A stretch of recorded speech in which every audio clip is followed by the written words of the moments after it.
सफल होने के बाद, बड़ा बनने के बाद आपने अपने हस्बैंड को डिच कर दिया?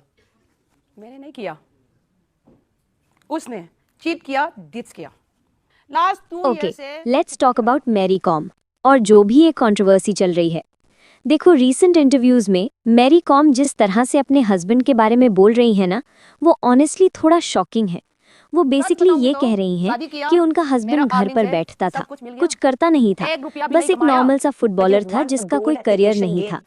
उनका कहना है कि वो खुद पैसे कमाती थी, घर चलाती थी और उन्होंने ही सब संभाला।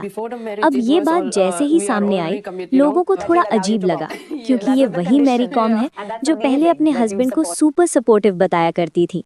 लेकिन कहानी यहीं खत्म नहीं होती। मैरी कॉम के हस्बैंड ने अब सामने आकर ये कहा है कि असल प्रॉब्लम कुछ और थी। उनका कहना है कि मैरी कॉम का काफ़ी सालों से किसी और पर्सन के साथ अफेयर चल रहा था और उसी वजह से ये सब ड्रामा हो रहा है। अब इंटरेस्टिंग पार्ट ये है कि अगर आप पीछे जाकर देखें तो पास्ट में भी मैरी कॉम का बिहेवियर थोड़ा शेडी लग चुका है। कुछ टाइम पहले वो एक ऐसे पर्सन के साथ स्पॉट हुई थी जो क्लियरली अटेंशन सीक कर रहा था।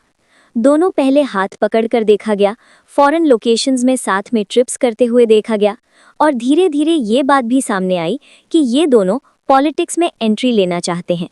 मतलब मैरी कॉम का जो करियर शिफ्ट चल रहा है उसमें ये दूसरा पर्सन काफ़ी इन्वॉल्व है। उस टाइम पर भी लोगों को ये लगने लगा था कि शायद मैरी कॉम का अफेयर चल रहा है और वो अपने हस्बैंड को बिट्रे कर रही हैं। उस वक्त उन्हें काफ़ी बैकलैश भी मिला था। और अब जो रीसेंट इंटरव्यूज मैरी कॉम दे रही हैं वो ऑनेस्टली ऐसा लगता है जैसे अपनी इमेज को वाइट वॉश करने की कोशिश हो। क्योंकि अगर आप ध्यान दो तो रीसेंट टाइम में ना मैरी कॉम और ना ही उनके हस्बैंड को लेकर कोई मेजर कंट्रोवर्सी थी, लेकिन सडनली इस इंटरव्यू में मैरी कॉम की एक कम्प्लीटली डिफरेंट पर्सनैलिटी दिखी। वो क्लियरली अपने हस्बैंड को नेगेटिव लाइट में दिखा रही थी। उन्होंने बोला कि वो सिर्फ घर पर बैठता था और वही पैसा कमा के लाती थी। लेकिन जब रजत शर्मा ने काउंटर क्वेश्चन किया कि आपके हस्बैंड ने तो अपना फुटबॉल करियर छोड़ा था सो दैट आप बॉक्सिंग में आगे बढ़ सकें, तो मैरी कॉम का रिस्पॉन्स काफ़ी वियर्ड था। उन्होंने कहा, कौन सा सक्सेसफुल करियर, गली गली में लोग फुटबॉल खेलते हैं। मतलब इनडायरेक्टली ये दिखाने की कोशिश कि फुटबॉल कोई करियर ही नहीं है। उन्होंने ये तक बोल दिया कि कोच बनना भी कोई सक्सेसफुल करियर नहीं है। अब ऑनेस्टली ये स्टेटमेंट सिर्फ उनके हस्बैंड के लिए नहीं, पूरे स्पोर्ट्स इकोसिस्टम के लिए डिसरिस्पेक्टफुल लगती हैं। क्योंकि सवाल ये नहीं है कि हर फुटबॉलर सुनील छेत्री बने, सवाल ये है कि क्या किसी का सैक्रिफाइस करियर नहीं माना जाएगा।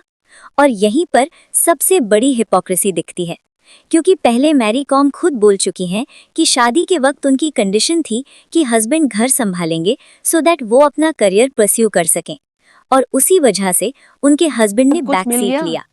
अब अगर पूरे इंटरव्यू को देखें तो दो चीजें साफ दिखती हैं। एक, जिस तरह से वो अपने हस्बैंड को शेम कर रही हैं, और दूसरी, वो एलिगेशंस के हस्बैंड ने पैसे चुराए। पैसों वाला मैटर लीगल हो सकता है, उस पर फैक्ट्स आने चाहिए, लेकिन पब्लिक प्लेटफॉर्म पर अपने हस्बैंड को इस तरह रिडिक्यूल करना जेन्युइनली रॉन्ग लगता है। क्योंकि जब कोई नेशनल आइकन ऐसी बातें करता है तो उसका इम्पैक्ट सिर्फ एक इंसान पर नहीं, सोसाइटी की थिंकिंग पर पड़ता है। मैरी कॉम एक लेजेंडरी बॉक्सर हैं, इसमें कोई डाउट नहीं, लेकिन अचीवमेंट्स के साथ वर्ड्स की रिस्पॉन्सिबिलिटी भी आती है।